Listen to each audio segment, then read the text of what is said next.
একজন ভাই প্রশ্ন করছেন, সাকিব ইবন আব্দুর রহমান, বলেছেন আরাফ এবং কান্তারা সম্পর্কে জানতে চান। শেষ বিচারের দিনে এই বিশেষ দুটো স্থানে মোমেনদের অমীমাংসিত কিছু বিষয় মিটিয়ে দেওয়া হবে, এটা কি আসলে ঠিক কিনা? আরাফ এটা হলো একটা জায়গা যেটি জান্নাত এবং জাহান্নামের মাঝখানে। এটা নিয়ে আরও অনেক কথাবার্তা। কারা থাকবে এই আরাফের মতো জায়গাগুলোতে? উলামায়ে কেরামের অনেকগুলো কাউল আছে, তার মধ্যে একটা রাজেহ কাউল হলো যে এখানে সেই সব লোকেরা থাকবে যাদের নেকি এবং বদি সমান। এখানে আমরা দেখি যে আল কোরআনে আল্লাহ সুবহানাহু ওয়া তাআলা একাধিক আয়াতে আল আরাফের কথা উল্লেখ করেছেন। যেমন একটি আয়াতে তিনি বলছেন, ওয়াবাইনাহুমা হিজাবুন ওয়া আলাল আরাফি রিজালুন ইয়ারিফুনা কুল্লাম বিসীমাহুম ওয়া নাদাউ আসহাবাল জান্নাতি আন সালামুন আলাইকুম লাম ইয়াদখুলুহা ইল্লা ওয়া হুম ইয়াতমাউন। বলেছেন তাদের মাঝখানে থাকবে একটা হিজাব, আর আরাফের উপরে থাকবে একদল মানুষ যারা প্রত্যেককে তাদের চিহ্ন দ্বারা চিনতে পারবে, এবং তারা আসহাবুল জান্নাত, জান্নাতবাসীদেরকে ডেকে বলবে তোমাদের উপর সালাম, তাদেরকে তারা সালাম জানাবে। তারা জান্নাতের প্রতি প্রবেশের প্রতি খুব আগ্রহ পোষণ করেই জান্নাতে প্রবেশ করবে, এখানে সেটা বলা হয়েছে।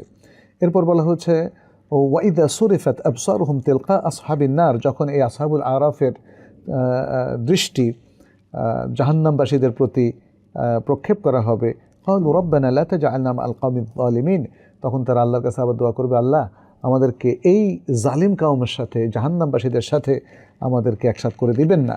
ওয়ানাদা আসহাবুল আরাফি রিজালান ইয়ারিফুনাহুম বিসীমাহুম, এবং এই আরাফের অধিবাসীরা তারা একদল মানুষকে আহ্বান করবে যাদেরকে তারা তাদের চিহ্ন দ্বারা বুঝবে।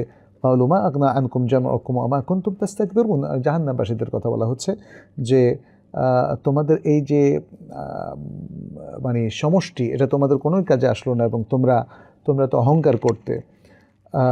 এভাবে দেখা যাচ্ছে যে আরব বাসীরা তারা জান্নাতবাসী এবং জাহান্নামবাসীদের সাথে কথা বলবে।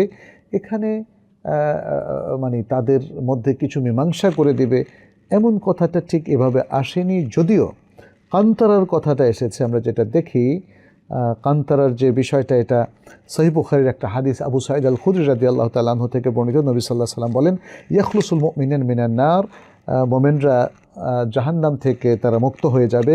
ফায়ুহবাসুনা আলা কান্তরাতিন বাইনাল জান্নাতি ওয়ান নার, তখন তাদেরকে জান্নাত এবং জাহান্নামের মাঝখানে কান্তরা নামক একটা জায়গায় তাদেরকে রাখা হবে।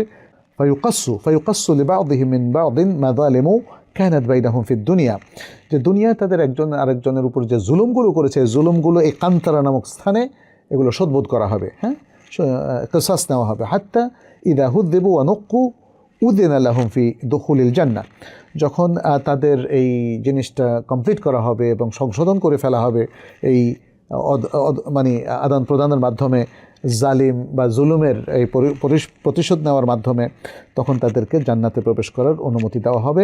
নবী সাল্লাল্লাহু আলাইহি ওয়াসাল্লাম বলছেন, ফাওয়াল্লাযী নাফসু মুহাম্মাদিন বিয়াদি, মুহাম্মদ সাল্লাল্লাহু আলাইহি ওয়াসাল্লামের জান যার হাতে, তার সেই রবের কসম করে বলছি, লা আহাদুহুম আহদা বিমানজিলিহি ফিল জান্নাহ মিনহু বিমানজিলিহি কানা ফিদ দুনিয়া, যে তাদের দুনিয়ায় যে মানজিলটা ছিল, জান্নাতে তাদের মানজিলের মধ্যে তারা আরও অধিক হেদায়েত প্রাপ্ত থাকবে। এটা এখানে সহিহ বুখারীর হাদিসের মধ্যে কথাটি বলা হয়েছে। অতএব আমরা কান্তারার মধ্যে দেখতে পাচ্ছি কিছু জিনিসের মীমাংসা হবে, জুলুমগুলোর মীমাংসা হবে। তবে আরাফের মধ্যে কথোপকথন হবে, জান্নাতবাসী জাহান্নামবাসীদের সাথে কথা হবে, সেখানে কোনো আসলে শোধবোধের কিছু ব্যাপার নেই।